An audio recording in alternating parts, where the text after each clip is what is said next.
tudo bem? Estamos na lição de número 12 do trimestre, em que estamos estudando sobre as provações, né? O título da lição é Provados pelo Fogo. E temos aprendido que provações surgem na nossa vida, né, por culpa nossa, porque nós muitas vezes nos colocamos em problemas, tomamos decisões erradas.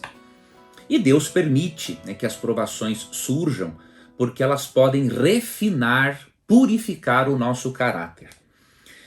E na lição desta semana, que é a penúltima do trimestre, o título é Morrer como Semente. E o que a lição quer nos ensinar?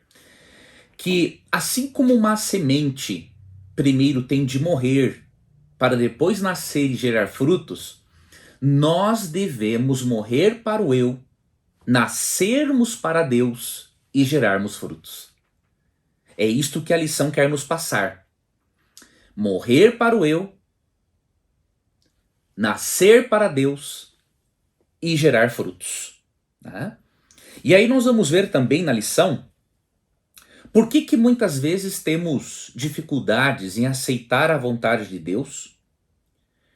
Qual foi o exemplo de submissão à vontade de Deus que Cristo nos deixou e como podemos aprender a sermos submissos a Deus? E o que isso traz de benefícios para nós? Então vamos para o nosso estudo, que eu creio que vai ser muito importante para você.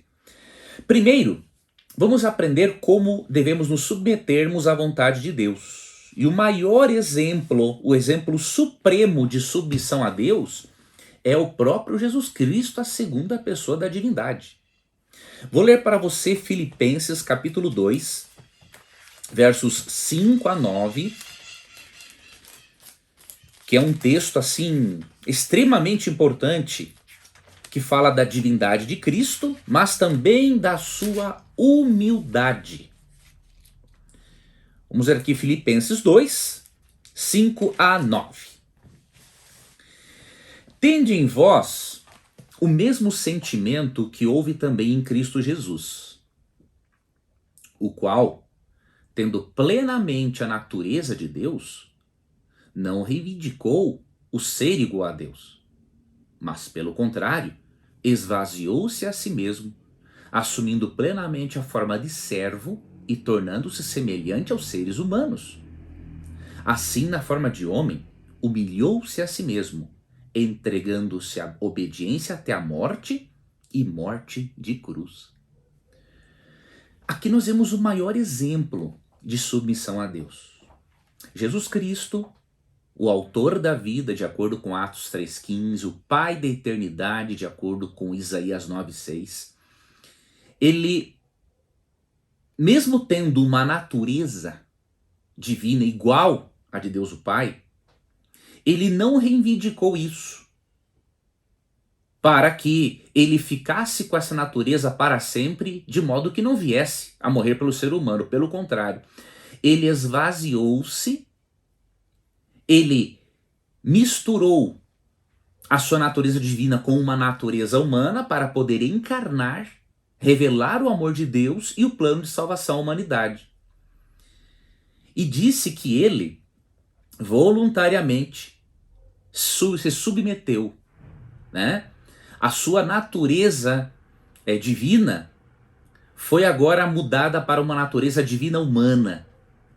E nesta condição humana em que ele estava aqui na terra, ele se submeteu totalmente à vontade de Deus. É muito sério se você for analisar isto. A segunda pessoa da divindade deixou de usar certos atributos por algum tempo para ser totalmente submissa a Deus, o Pai, a primeira pessoa da divindade. Então isto que é submissão, é uma entrega total, completa do eu nas mãos de Deus. Não é? E é isso que Deus espera de nós. É por isso que Cristo é o exemplo supremo de submissão. Porque quando Cristo esvazia-se, diríamos assim, da sua divindade, no sentido de que ele mescla a divindade com a humanidade, Cristo está dando um exemplo de humildade absurdo. Imagina o que significa Deus se transformar num ser humano, numa criatura. Lógico que Cristo não é uma criatura, né? Ele é Deus, mas ele se transformou a fim de viver entre os seres humanos e falar aos seres humanos da forma como eles podem ser salvos. Então esse exemplo aqui de Cristo deve ser seguido por todos nós. Este é o exemplo supremo de uma submissão humilde à vontade de Deus. A Bíblia também nos mostra como descobrirmos a vontade de Deus. E para descobrirmos a vontade de Deus, primeiramente eu quero ler para você um texto que está em Romanos, capítulo 12, versos 1 e 2. Esse texto mostra uma das grandes vontades de Deus para todos os seus filhos. Portanto, caros irmãos, rogo-vos, pelas misericórdias de Deus, que apresenteis o vosso corpo como um sacrifício vivo, santo e agradável a Deus, que é o vosso culto lógico, aqui na nova versão, na King James atualizada. Outras versões, culto racional. E não vos amoldeis ao sistema deste mundo, mas sede transformados pela renovação das vossas mentes, para que experimenteis qual seja a boa, agradável e perfeita vontade de Deus.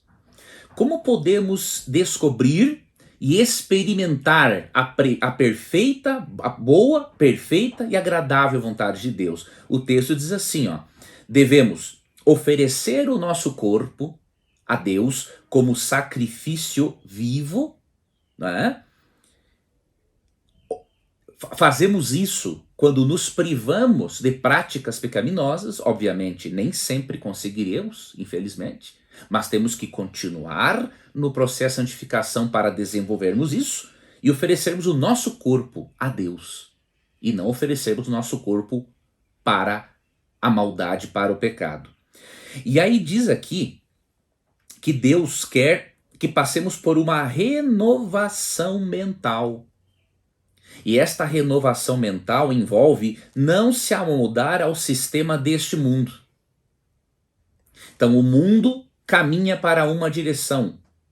O cristão que deseja descobrir a vontade de Deus, ele precisa caminhar por outra direção e não se amoldar ao sistema deste mundo. Ou seja, o cristão, para conhecer a vontade de Deus, ele tem que confiar na lógica de Deus e não confiar na lógica humana, não convertida. Ok? A lógica de Deus deve de estar acima. E aqui eu aproveito esse texto, né, para relacionar para você aqui algumas dicas, para você descobrir a vontade de Deus para a sua vida. Primeiro, peça ao Espírito Santo quais são as áreas da sua vida em que você precisa melhorar, né? Você pode fazer uma autoanálise, você pode utilizar algo chamado Roda da Vida, tá? Roda da Vida, você pode pesquisar Roda da Vida na internet, é um círculo, né, em que há várias áreas da vida e você é estimulado ou estimulada a dar uma nota de 0 a 10 a cada uma dessas áreas. E quando você faz essa atividade eu ensino, né, aos meus alunos do curso de Inteligência Financeira Bíblica, você consegue ter um raio-x da sua realidade. E quando você tem um raio-x da sua realidade e vê áreas na sua vida que precisam ser mudadas, o próximo passo é você pedir ajuda a Deus e montar um plano de ação para trabalhar as áreas que receberam a menor nota. Então peça ajuda ao Espírito Santo e identifique, por meio dos insights, por meio da leitura da palavra, o que você precisa mudar, e por meio da Roda da Vida, identifique também quais são as áreas da sua vida que você precisa melhorar, tá? Depois que você identificar essas áreas, você tem que dar o segundo passo. Obviamente, pedir ajuda a Deus para trabalhar estas áreas deficientes. E isso é óbvio, porque em João 15,5 Jesus disse o seguinte, que sem Ele nada podemos fazer. Ele é a videira e nós somos os ramos. Um ramo só pode ter vida e dar fruto se estiver ligado à videira. Então você e eu só podemos ter uma vida plena e darmos frutos neste mundo se estivermos ligados à videira, que é Jesus Cristo. Tá? Então esse seria o segundo passo. Pedir ajuda a Jesus, porque sem ele nós nada podemos fazer. E terceiro passo, que eu também ensino no meu curso e mentoria de inteligência financeira bíblica, monte um plano de ação. Né? Você vai montar um plano de ação para melhorar as áreas da vida em que você está deficiente. Por exemplo, você percebe que você precisa cuidar mais da sua vida emocional. Aí você pode colocar no plano de ação, por exemplo, vou ler algum livro, né, sobre psicologia, vou fazer psicoterapia, vou fazer atividade física, vou praticar respirações profundas, né, vou evitar alimentos estimulantes e por aí vai. Você coloca no plano de ação o que você vai fazer, as suas metas e uma data para início de cada uma dessas atividades e uma data de término também para esse plano de ação. Porque o cérebro, ele precisa de especificidade. E se você fizer algo simplesmente genérico, ou seja, eu quero melhorar a minha vida psicológica, o teu cérebro não vai te ajudar e te dar recursos para isso acontecer. Então seja específico, coloque uma data de início, uma data final, e com certeza, com a ajuda do Espírito Santo, você vai conseguir montar este plano de ação e fazer com que a sua vida flua melhor e tenha mais qualidade. Só que, além de ouvir, além de conhecer e de descobrir a vontade de Deus, nós precisamos ter a disposição de ouvi-lo. Não adianta eu descobrir a vontade de Deus para a minha vida se eu não quero ouvi-lo. Isso aconteceu e a lição nos mostra um exemplo no primeiro livro de Samuel, no capítulo 2, verso 12, até o capítulo 3, verso 18. Um exemplo aqui foi o sacerdote Eli. Deus havia advertido ao sacerdote Eli de que os filhos dele eram ímpios. Estavam sendo um péssimo exemplo para todo o povo de Israel, estavam extorquindo, praticando imoralidades. Só que Eli não demonstrou estar disposto a ouvir os conselhos de Deus. Ele meio que deixou que os seus filhos continuassem sendo aquilo que Deus não queria que eles fossem. E infelizmente, Eli colheu resultados terríveis, bem como os seus filhos. Porque nós podemos comparar isso a um medicamento. Se um médico te recitar um medicamento e você não tomar ele, você não vai ser curado, a não ser que, óbvio, Deus decida curar você de forma sobrenatural. Mas, no geral, se você tem um medicamento e não faz uso dele, não vai adiantar nada. Da mesma forma, você tem conselhos de Deus, você ouve a Deus, lendo a sua palavra, por meio da oração, por meio de um sermão, por meio do estudo bíblico, e aí você não tem disposição para aceitar o que ele diz, a cura não virá para você. Você não está aceitando o remédio divino para a sua vida, que é a palavra dele, a lei dele, os ensinamentos dele. Ok? E agora vamos ver que, ao mesmo tempo que é muito importante nós estarmos dispostos a ouvirmos a Deus, temos que ter consciência de que há um perigo chamado autossuficiência. Quando você se sente que é suficiente para fazer tudo independente de Deus, quando você acha que você é suficiente para proteger a sua família, para cuidar das suas finanças, para administrar a sua vida, você se encontra em um certo risco. Né? Temos que ter o cuidado também com a superdependência. Né? Tem cristãos que querem viver com Deus como filhos, mais velhos não querem se casar e querem continuar morando e sendo sustentados pelos pais. Então nós não podemos ser autossuficientes, mas também não superdependentes também. Porque Deus nos ensinou a agirmos. Deus quer que façamos as coisas. Como diz Eclesiastes 9:10, não é? Tudo que te vier à mão para fazer, faze-o conforme as tuas forças. Então aqui nós temos um equilíbrio. Eu tenho que agir, ou seja, não ser uma pessoa super dependente de Deus até para, por exemplo, escolher qual a bala que eu vou chupar hoje, né? Mas ao mesmo tempo eu não posso ser autossuficiente. Eu tenho que ser uma pessoa equilibrada em relação a isso. E por quê que a autossuficiência é perigosa? Porque Jeremias 17:9 diz, queridos, o seguinte: enganoso é o coração e desesperadamente corrupto. Então, se nós confiarmos muito nos nossos sentimentos e deixarmos de confiar mais na palavra de Deus, nós vamos ter problemas. Vamos ter sofrimento. Por exemplo, Eva, nossa mãe, né, a mãe de toda a humanidade, quando foi tentada por Satanás, ela confiou no próprio julgamento que ela fez sobre as insinuações de Satanás. E quando ela confiou no seu próprio julgamento, em vez de confiar na palavra de Deus que já havia advertido para não comer do fruto proibido, o pecado entrou no mundo juntamente com o nosso primeiro pai, Adão, e aí nos encontramos neste mundo, né, de desgraças e tragédias no qual nós vivemos, tá?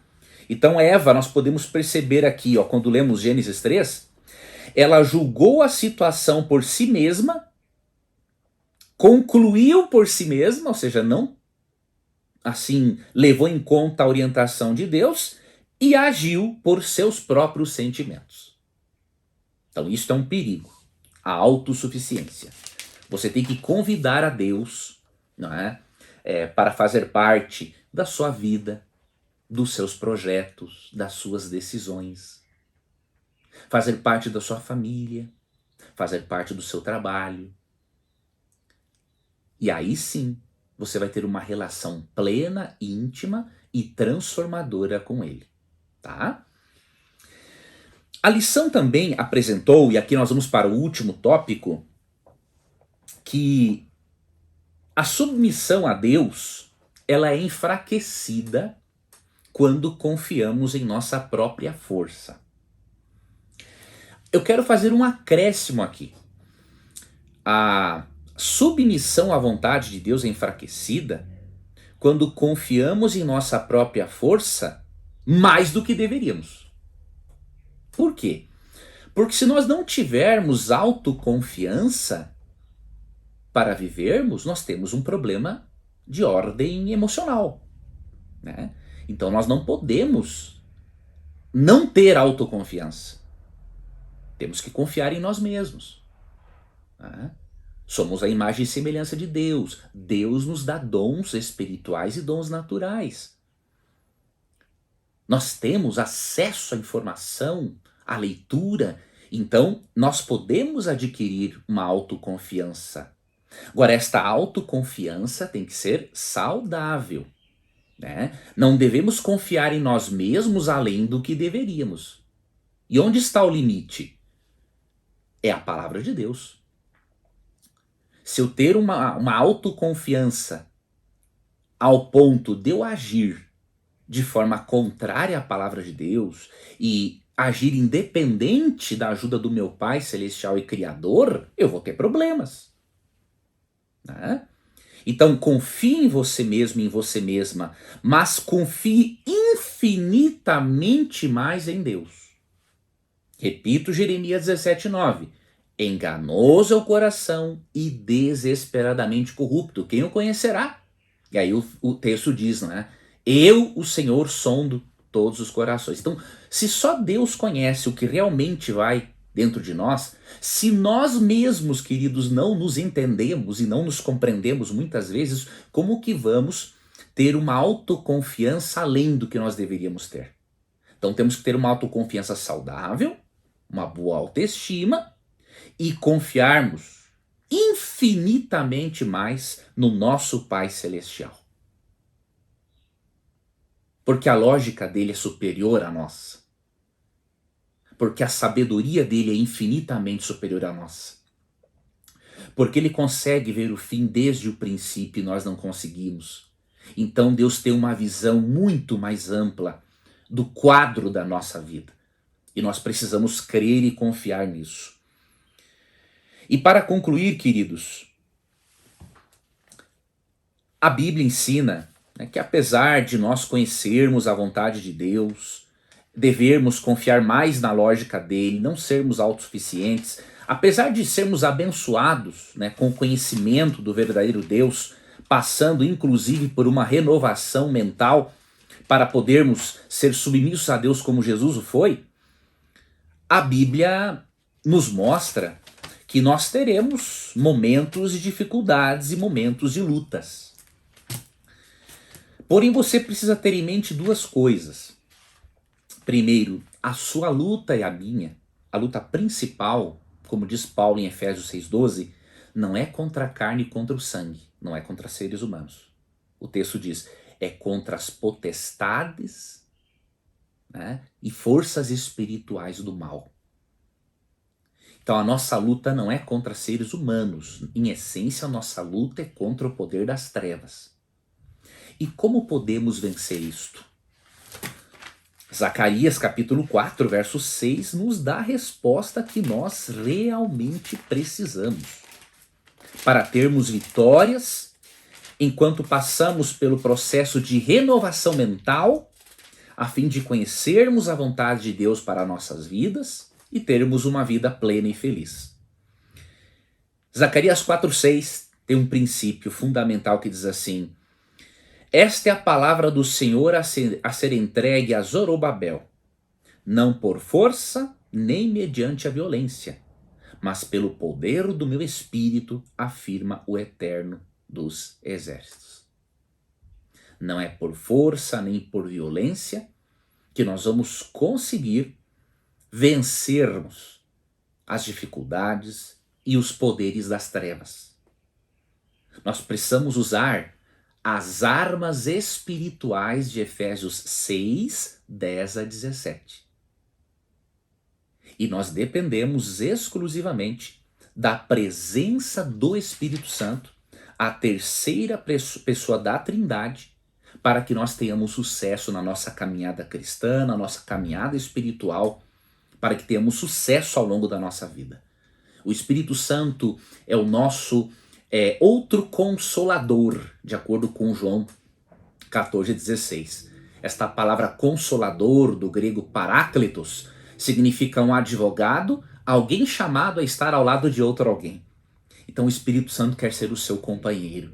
E se você permitir que ele seja o seu companheiro, você vai conseguir morrer para o eu, nascer para Deus e produzir excelentes frutos, tanto para beneficiar as pessoas nesta vida, quanto para alegrar a Deus na eternidade. Na próxima lição, né, será a 13ª e última, nós vamos estudar sobre Cristo no crisol, ou seja, Cristo, ele mesmo, como que ele foi provado no crisol, ou seja, é uma forma de dizer que Cristo foi provado no fogo mesmo da aflição. Assim como o crisol purifica através do fogo o ouro e a prata, né? Cristo foi purificado não, Cristo venceu, passou na verdade, pelo fogo da aflição. Tá bom? Então nós vamos aprender com ele. Enquanto que Cristo passou pelo fogo da aflição para pagar a dívida pelos nossos pecados, ele não necessitava de purificação nenhuma, nós precisamos passar pelo fogo, muitas vezes, da aflição, passarmos por um crisol para podermos ser purificados como ouro. Tá bom? Espero então você na nossa próxima lição. Que Deus te abençoe e até lá.